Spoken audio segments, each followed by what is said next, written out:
వర్గాలపై ప్రధానమంత్రి Modi surgical strike చేస్తున్నారని CM Revanth Reddy ఆగ్రహం వ్యక్తం చేశారు.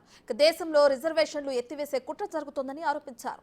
జనాభా దామాషా ప్రకారం అన్ని వర్గాలకు రిజర్వేషన్లు కల్పించడం తమ విధానమని స్పష్టం చేశారు. జేపీ బీఆర్ఎస్ ఒకటేనని రేవంత్ మరోసారి ఆరోపించారు. ఈటెల గెలుస్తారని మల్లారెడ్డి చెప్పడమే దీనికి నిదర్శనమని అన్నారు. इस बार 400 पार అనేది ఎందుకు అని అంటే రాజ్యాంగాన్ని పూర్తిగా సమూలంగా మార్చివేసి రిజర్వేషన్లను రద్దు చేసి ఈ భారతదేశాన్ని రిజర్వేషన్ రహిత దేశంగా మార్చాలన్న ఆలోచనతోటి ఈరోజు వాళ్ళు మన మీద దాడి చేస్తున్నారు. నరేంద్ర మోడీ, అమిత్ షా ఈ దేశ మూలవాసులైన దళితులు, గిరిజనులు, బీసీ, ఓబీసీల మీద సర్జికల్ స్ట్రైక్ చేస్తున్నారు. ఈ సర్జికల్ స్ట్రైక్కి ఈ ఎన్నికలను క్షేత్రంగా వాళ్ళు ఈరోజు నిర్ణయం తీసుకున్నారు. దేశం అత్యంత ప్రమాదం వైపు వేగంగా ప్రయాణం చేస్తుంది. రాజ్యాంగం యొక్క మూల స్తంభాలైన రిజర్వేషన్ల ప్రక్రియ నుంచి సోషల్ ఫ్యాబ్రిక్ని అంతా కూడా దెబ్బతీసి ఈరోజు ఈ రకమైన కుట్ర జరుగుతుంది. ఆర్ఎస్ఎస్ 1925 మొదలుపెట్టినప్పుడు 100 సంవత్సరాలు ఏదైతే టార్గెట్ పెట్టుకున్నారో 2025కు 100 సంవత్సరాలు పూర్తి కాబోతుంది. 2025 లోపల రాజ్యాంగాన్ని సమూలంగా మార్చి ఆర్ఎస్ఎస్ భావజాలంతో రాజ్యాంగాన్ని సవరించాలన్న ఆలోచనతోటి ఈరోజు అమిత్ షా, నరేంద్ర మోడీ గారు దేశ సార్వభౌమాధికారం మీద దాడి చేస్తున్నారు. రాజ్యాంగాన్ని సమూలంగా మార్చాలని కంకణం కట్టుకొని రాజ్యాంగాన్ని మార్చాలి అంటే 2/3 మెజారిటీ కావాలి.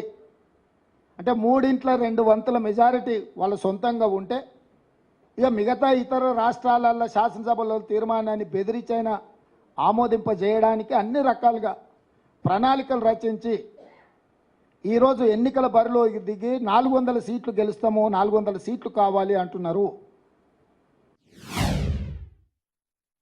చంద్రశేఖరరావు ఈ విషయాన్నే మాట్లాడతలేడు. ఆయన ప్రపంచంలో అన్నీ మాట్లాడుతున్నాడు. అమలాపురం నుంచి అమెరికా వరకు మాట్లాడుతున్నాడు. చంద్రమండలం నుంచి చింతమడక వరకు మాట్లాడుతున్నాడు. కానీ బీజేపీ చేస్తున్న కుట్ర గురించి మాత్రం మాట్లాడతలేడు. రిజర్వేషన్లు రద్దు చేసే ఆలోచనను బీజేపీని ప్రశ్నించడం లేదు. గతంలోనే చంద్రశేఖరరావు గారు రాజ్యాంగాన్ని మొత్తం రద్దు చేసి కొత్తది రాసుకోవాలన్నాడు. ఎవరి ఆలోచన ఇది? రాజ్యాంగాన్ని రద్దు చేసి కొత్తది రాసుకునేది ఆర్ఎస్ఎస్ విధానమే కదా. ఇవాళ చంద్రశేఖరరావు స్వయంగా భావజాలానికి ప్రభావితమైందా, లేకపోతే జైల్లో ఉన్న బిడ్డకు బెయిల్ కోసము ఈరోజు ఎస్సీ, ఎస్టీ, బీసీ, ఓబీసీ రిజర్వేషన్లను తాకట్టు పెట్టి బీజేపీకి సహకరిస్తున్నాడా? చంద్రశేఖరరావు గారు కూడా తన విధానాన్ని ప్రకటించాలి. నేను స్పష్టంగా సూటిగా చంద్రశేఖరరావును డిమాండ్ చేస్తున్నా. ఎస్సీ, ఎస్టీ, బీసీ, ఓబీసీ రిజర్వేషన్లను రద్దు చేయాలన్న భారతీయ జనతా పార్టీ విధానం మీద బీఆర్ఎస్ విధానం ఏంది? ఒకవేళ మీ విధానము రిజర్వేషన్ల రద్దును వ్యతిరేకిస్తే మీ పోరాట కార్యాచరణ ఏంది? బీజేపీకి వ్యతిరేకంగా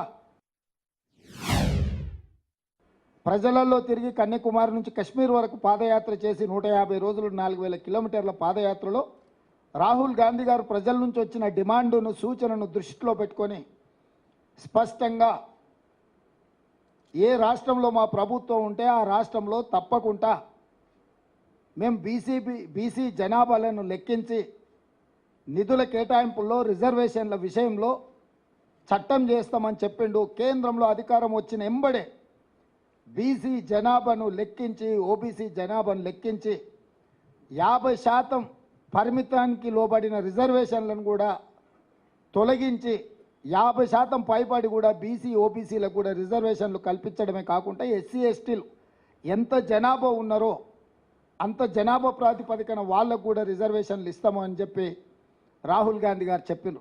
దాంట్లో భాగంగానే భారతదేశం యొక్క ఎక్స్రే, అంటే ఒక మనిషిని ఎక్స్రే తీస్తే లోపల ఏమేమి ఉన్నాయో అన్నీ చూడడానికి వైద్యుడికి అవకాశం ఉంటుందో భారతదేశం యొక్క ఎక్స్రే తీసి జనాభాను లెక్కించి జనాభా దామాషా ప్రకారం ఎస్సీ ఎస్టీ బీసీ ఓబీసీ రిజర్వేషన్లు అమలు చేయడమే కాకుండా నిధులను కేటాయిస్తామని చెప్పి ఒక స్పష్టమైన విధానాన్ని రాహుల్ గాంధీ గారు చెప్పడం జరిగింది. ఇది మా విధానం. కేసీఆర్ను సూటిగా డిమాండ్ చేస్తున్నా, మల్కాజ్గిరిలో బీజేపీ అభ్యర్థి ఈటెల రాజేందర్ను గెలిపించడానికి మీ మేడ్చల్ ఎమ్మెల్యే బహిరంగంగానే మాట్లాడిండు, గెలుస్తున్నాడని అభినందించిండు. తక్షణమే మీ మేడ్చల్ ఎమ్మెల్యే మీద చర్యలు తీసుకోండి. బీజేపీతో మీకు చీకటి ఒప్పందం లేకపోతే తెలంగాణ సమాజానికి నేను విజ్ఞప్తి చేస్తున్నా, వాళ్ళ ఒప్పందం బయటపడ్డది. అమాయకంగానో అత్యుత్సాహంగానో మేడ్చల్ ఎమ్మెల్యే ఉన్నది ఉన్నట్టు చెప్పిండు, కుండ వలగొట్టిండు. ఇక కేసీఆర్ కేటీఆర్ గుండు వలగొట్టుడే మిగిలింది తెలంగాణ సమాజంలో.